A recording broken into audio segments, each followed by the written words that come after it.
Thank you very much, Professor Mesarovic, for staying on time and conveying quite clearly your ideas on the global issues and change. The next presentation in our symposium is the presentation by Dr. Willard Fay and Anne Lamb. The presentation is entitled The Bridge to Humanity's Future, and I'll quickly introduce our speakers. Dr. Willard Fay is an industrial and systems engineering professor at Georgia Tech University. He was with the Georgia Tech for 30 years. He was one of the original members of the industrial dynamics group that developed the system dynamics methodology at MIT. And on another side is working with Dr. Willard Fay. She is a knowledge management consultant and software engineer with the Compaq Computer Corporation right now, with a variety of interests related to ecosystems, environmental ethics, public policy, political, social processes, and system theory.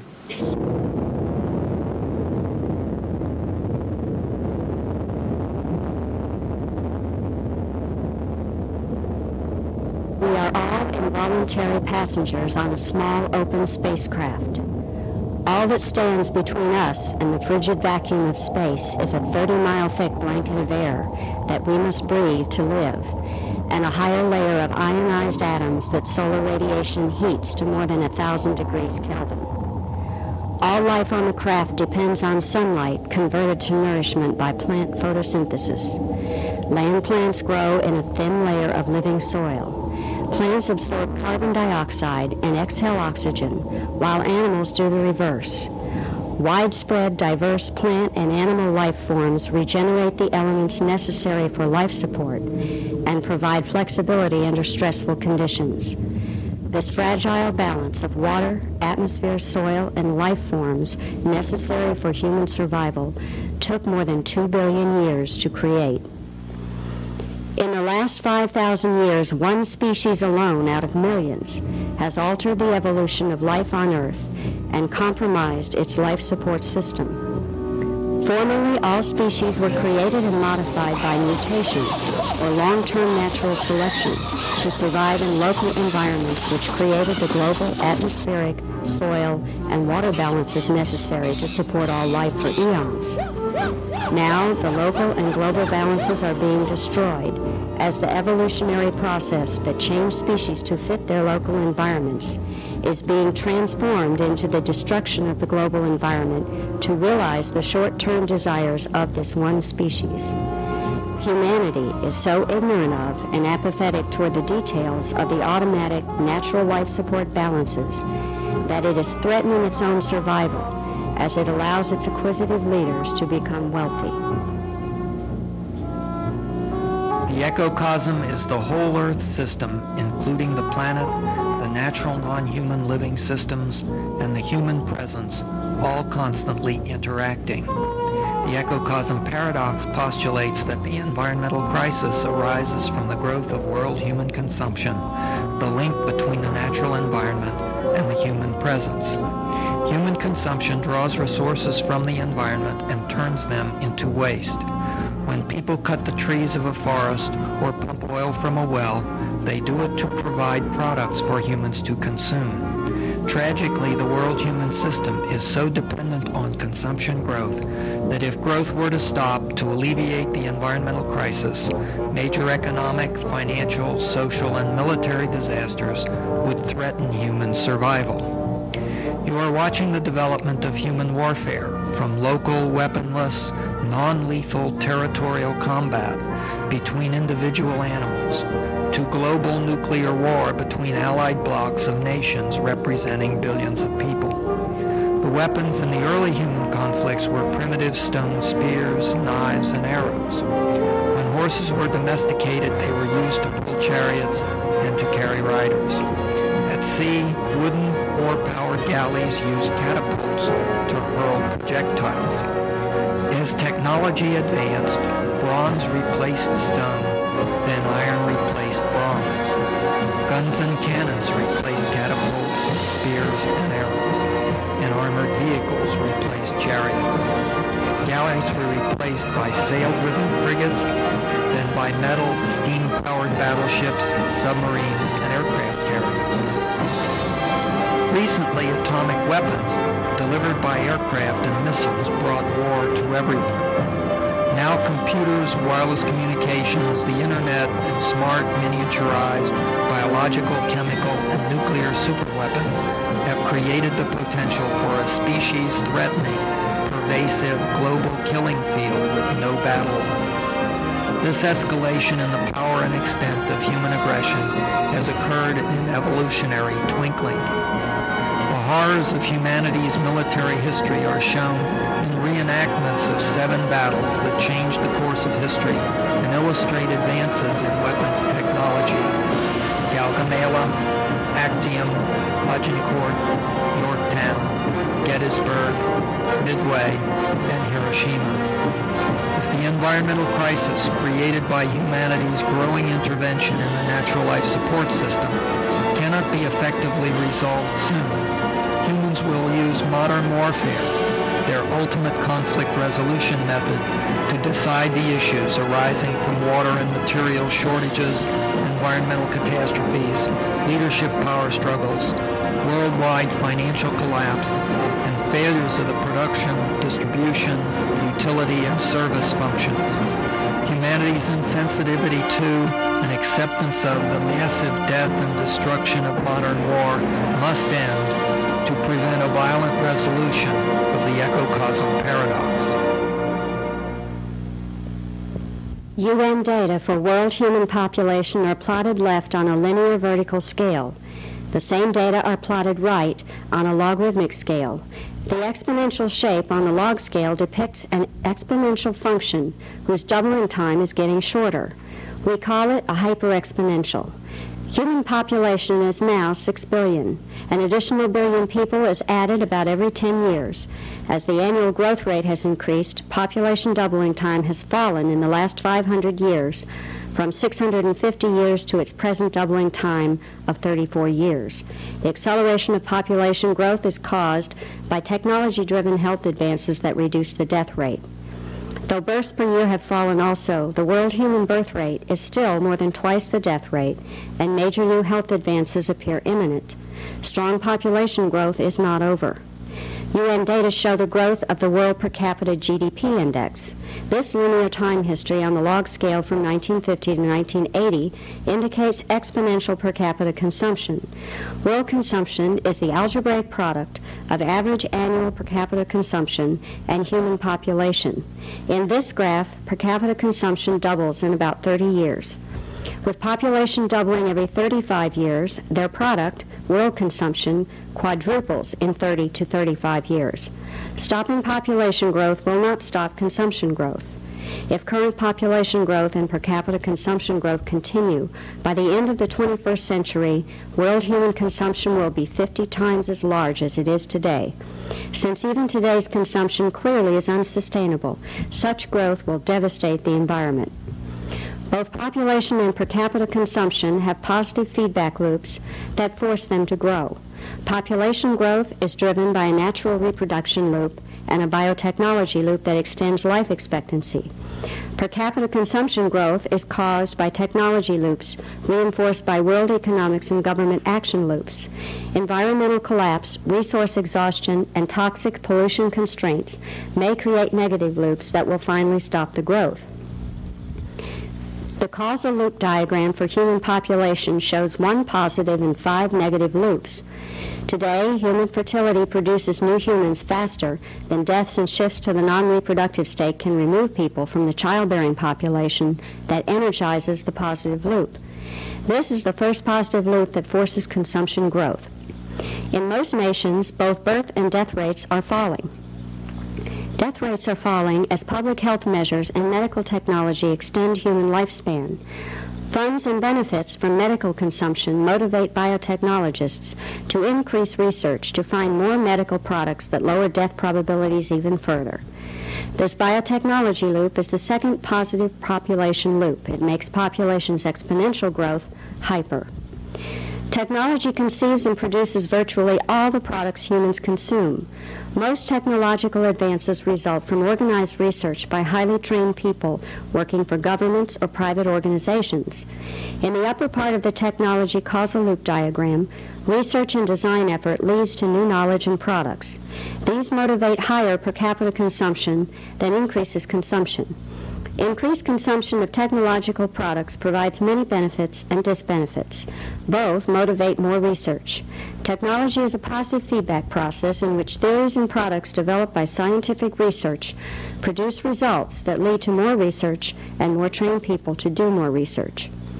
The interaction of human instincts and technology that drives per capita consumption growth is reinforced by economics and governments. Consumption is the closure point for all major economic loops. It connects the producer and consumer roles of each person and focuses the attitudes and actions of producers and consumers to reinforce consumption. Consumption also relates the financial aspects to the physical aspects of the economy. To increase consumption, producers design and produce technological products, market them, advertise them, invest in production capacity, hire workers, and provide credit to customers. To increase their ability to consume, consumers work and invest to obtain income. They borrow, perceive advertising that makes them desire more, and use and then discard their purchases when they are used up or better new products appear. Positive feedback loops reinforce all of these actions and thereby reinforce consumption. Speculative operations in securities markets are driven by positive investment loops. Consumption growth stimulates price increases for securities that attract speculative funds to finance producer operations that reinforce consumption. If consumption growth were to stop and speculators believed that it would not restart, securities prices would collapse. Most government revenues come from taxes on income, sales, capital gains, and value added. So, governments encourage consumption growth through their own consumption, the creation of money and credit, depletion allowances, and monetary policy. To encourage consumption growth, commercial banks also create money through credit expansion. The operation of positive technology loops, reinforced by positive economic, financial, and government loops, drives the exponential growth of per capita consumption. The Ecocosm paradox hypothesizes that the growth of world human consumption, which quadruples consumption every 35 years, must stop to avoid an environmental catastrophe. A seemingly small 4% per year increase in consumption produces this rapid expansion. Human instincts to reproduce and to consume are enormously amplified by technology, economics, and politics to cause devastating growth. The natural planetary life support system cannot absorb this accelerating destruction and continue to function effectively. The activities of almost all persons, businesses, and governments depend on, create, and demand consumption growth, so it is unlikely that growth can be stopped. But if somehow growth could be stopped to save the environment, societies would become unstable, the world economy and securities markets would collapse, and wars would follow. Thus, humanity's destiny seems to be continued explosive growth until some kind of catastrophe devastatingly ends the growth and perhaps humanity itself.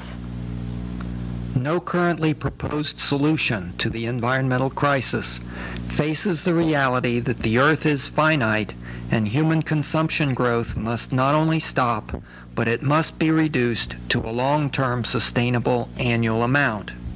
This can only be done by changing human attitudes and restructuring the socio-economic system so it is not dependent on expansion and does not create it. The current piecemeal attempts to improve efficiencies and to encourage conservation and recycling may postpone the environmental collapse, but they will not stop growth nor produce a sustainable ecocosm. A method of analysis, synthesis, and implementation is needed to discover and institute a realizable higher-level human consciousness to support a new sustainable human socio-economic system structure in interaction with a modified natural life support system. This must achieve a long-term, stable, balanced ecocosm.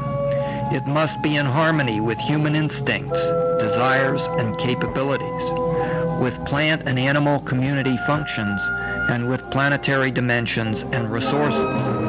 It must automatically and quickly limit human consumption without unacceptable laws or force to the gradually changing planetary carrying capacity as technology progresses and as resources are exhausted. The new system must be achievable with tolerable damage to human life, freedom, and property. A painless solution is impossible. Even today, people are starving and dying in wars. Living systems are extremely complex, internally self-organizing, and respond to deprivation and conflict with violence. Humans are not passive and precisely responsive to forces as masses and electrons are. Thus, the success of science in manipulating the physical world is not easily duplicated in the living world, and there is no known algorithm to synthesize a sustainable world-human system. Therefore, the solution method proposed here is a science-aided creative art, not a mathematically derivable, experimentally reproducible science that most scientists would desire. Designing the adaptive sustainable ecocosm and the implementation process necessary to bring it into reality is the most important and the most difficult task ever undertaken in the history of humanity. The method must perform an incredibly difficult analysis to produce a new ecocosm system paradigm of unprecedented creativity.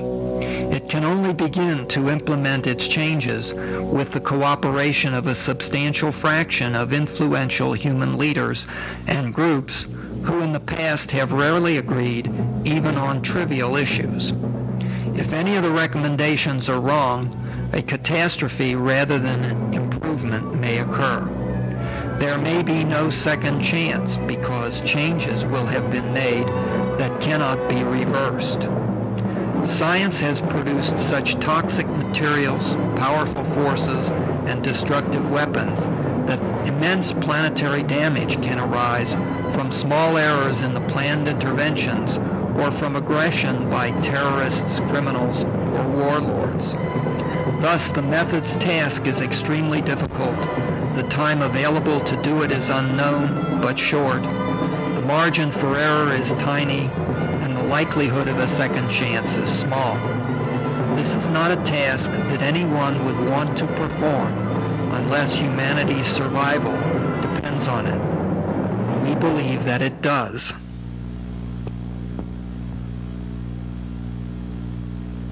The method involves assembling a multifaceted group of people that will create an essential new intellectual discipline as it designs the adaptive sustainable ecocosm and then implements the changes in human consciousness and system structure that the design requires.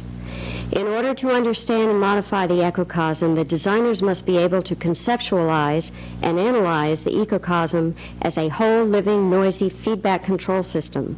While human decisions control the major forces, a diverse, non-human living community must flourish to provide human life support. The conceptualization and analysis must include critical aspects of human and living non-human behaviors as they interact on local and global levels to preserve the life support system and the living participants. Knowledge from the sciences and other disciplines such as biology, ecology, psychology, theology, economics, sociology, political science, geology, and meteorology will be needed. None of these disciplines was created to study the whole Earth system with all of its forms of interaction, especially not in the pathological state of the current environmental and social crisis. Each focuses on a specific, manageable, clearly related set of variables whose properties are isolated from the complexity and incommensurate units of the others. Each is sufficiently complex by itself that it takes years of study for a person to learn the field's principles in depth. Understanding the ecocosm will require knowledge from all of these disciplines and others, but seldom in a form the field provides. A new holistic statistical feedback control discipline is required to combine the essential knowledge of all relevant fields with new knowledge discovered by the group, so the contents of and the relationships between the fields can be applied to the study of the whole ecocosm as it was, as it is now, and as it will become in the future. The creators of the new field will have to bring available and new information together in one place or reference where it can be obtained from media centers and the Internet. We suggest the field be called Ecocosm Dynamics. Ecocosm is taken from the Greek words oikos, a house or environment, and cosmos, a complex, orderly, self-inclusive universe. Ecocosm is the whole, orderly, home planetary system of humanity. Dynamics is the analysis and control of patterns of change through time of critical variables. A group of people is needed to create the Ecocosm Dynamics discipline and to design the adaptive sustainable ecocosm. All members will contribute to discipline development and system design. Most will produce their own models and design recommendations. The group will evaluate and consolidate the recommendations and present the best to the world community. In order to accomplish this task, the members must be willing and able to learn about the whole ecocosm, learn about each other's disciplines, share their insights and analysis with the others, and keep open, honest minds. The team must be totally committed to solving the paradox properly, not to becoming wealthy, powerful, or famous, or to winning prestigious prizes. It is likely that doing this analysis correctly and honestly will attract animosity from many. The team will be trying to discover a planetary system that will stop consumption growth. Almost everyone is committed to growth and hopes to become rich from it, so no one wants to hear about reducing it. If the team overcomes these obstacles and produces a promising system design, world leaders may not accept it, nor allow implementation because the recommendations may seem counterintuitive to people unfamiliar with the nature of complex human feedback control processes. Also, detrimental effects will be expected during the implementation period that few will be willing to accept. If the team's recommendations are approved, any adversity during implementation will appear intolerable to many, and the team will be blamed for it. Once the research work begins, it will soon become clear to the team just how difficult its assignments really are to do properly with reasonable assurance of success in the short time available. Finding financial support for the group and its tasks will be extraordinarily difficult for similar reasons. Since there is so much at stake for so many growth-dependent people and organizations, both during the final stages of the expansion and in the trade-offs and losses arising from the adversities of the transition period, there will be great pressure on any research group that seeks to influence these outcomes. Those who hold power will not give it up for the good of posterity or for the good of other less influential people or life forms. Even if the ecocosm design is successful, it will only succeed long after group members are dead. To create the new discipline, to do the ecocosm analysis, to modify the existing planetary system, and to wait for the transition time pattern to lead to the eventual stable pattern will take at least 100 years. Only very unusual people will be willing to undertake such a difficult task, knowing that their only reward will be antagonism and that they will never know whether they were successful. As consumption grows faster and faster beyond its sustainable annual amount, humanity will move higher and higher on the precipice above many possible future valleys of disintegration, two of which are shown in the graph of future consumption with and without an implemented solution to the paradox. The successful development and application of the method with its research group, new discipline, and design of the sustainable ecocosm is symbolized by a bridge over this valley from the unsustainable peak of consumption to a lower sustainable consumption plateau. If an effective design is implemented properly and in time, the ecocosm will avoid the environmental and social catastrophes that quickly would force the critical variables into the depths of the valley. The design's consumption transition time patterns will also decline, but not as far nor as fast, with less destruction and with faster recovery. Therefore, a well-constructed bridge, the method that provides the successful design and implementation, will save many lives and prevent much devastation.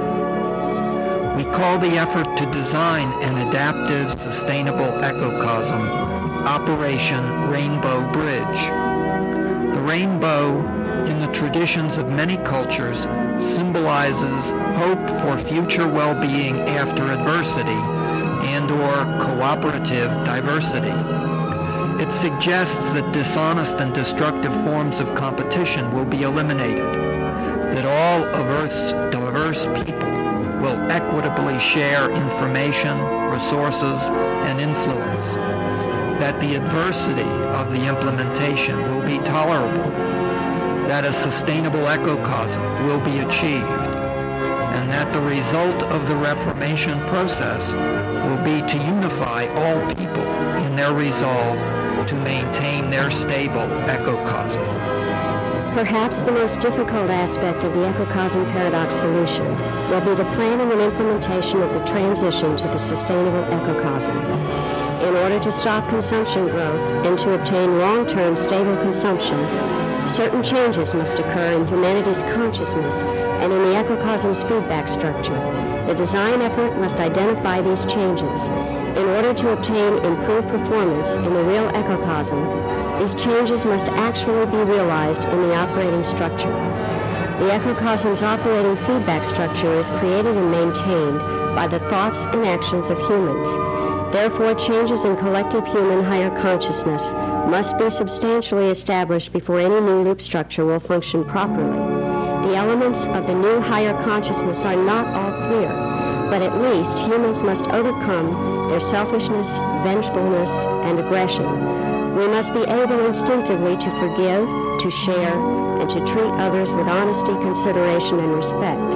In a closely interdependent, crowded ecocosm, trust is the fundamental interpersonal attitude necessary for long-term social survival.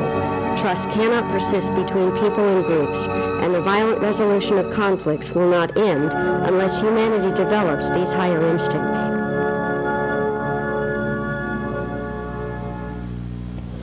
When efforts to change consciousness and loop structure begin, transient patterns will arise. These time patterns will be different from old system patterns and different from eventual improved system patterns. Transients will dominate during the transition time period, which begins when structure changes are initiated and ends with the clear beginning of improved patterns as the transients disappear. Changes that are actually implemented are seldom exactly the same as the proposed changes. Unplanned structure changes may be made by system participants who are coping with the system's crises, or by those who are trying to evade, circumvent, or take advantage of the proposed system changes. Such incorrect, unconscious, and unplanned structure changes may cause serious implementation problems. The result may be chaotic, violent, conflicting, unpredictable, counterintuitive, and or uncontrollable time patterns that complicate and lengthen the transition period. At worst, sustainable time patterns may never be achieved. On January 16, 1920, the 18th Amendment to the United States Constitution banned the manufacture, sale, and transportation of intoxicating liquors. American reformers wanted to improve people's physical health, family happiness, and social well-being. Instead, consumption of alcohol greatly increased, and social stability was upset by the growth of organized crime fueled by bootlegging profits. Thousands died nationwide in the resulting gangland wars and enforcement operations. On December 5, 1933, the 21st Amendment repealed prohibition, but the power of organized crime still remains. Counterintuitive disasters often result from well-meaning reforms. Massive human intervention in the natural environment has created Earth's environmental crisis with its ecocosm paradox. The intractability of the paradox and the speed of the environmental disintegration present humanity with a supreme and unprecedented challenge to create a realizable, collective higher consciousness that will support a sustainable ecocosm system structure, that will stabilize human consumption and maintain an adaptable life support system for present living beings and their progeny indefinitely, and to do it before the environment or the socioeconomic system collapses. We cannot offer a solution at this time. An effective solution, if one can be found, will be counterintuitive even to experienced systems analysts. It is not wise to guess in the face of such great complexity with such enormous consequences for humanity at stake. Others who do make recommendations sometimes have little concept of the true nature and severity of the problems and little idea of what will be required to solve the problems in the real world. The virtual worlds of television, computers, mathematical abstractions, positive thinking, managed news, psychological advertising, and unprecedented economic prosperity in the midst of escalating environmental destruction have so decoupled science and humanity from reality that the real nature of life on our small planet is almost totally obscured. As Walter Truett Anderson warned in To Govern Evolution, the central political problem of our time is not that people in power do the wrong things, or that some people have more power than others, or that there is a lack of clarity and honesty in political dialogue. All of these are real and serious, but they are only dim reflections of a larger problem, which is that we literally do not know what we are doing. We have presented here the nature of the ecocosm, its problems, and the paradox, with recommendations for finding a solution and implementing it. These are offered as our understanding of the only reasonable chance humanity has to save itself from itself. Virtually all of the prophetic traditions of religions and cultures worldwide, ancient and modern, forecast a catastrophic end time. Now a crisis that could threaten humanity's survival is upon us in the form of the intractable dilemma of the ecocosm paradox. How will we respond? How will you respond?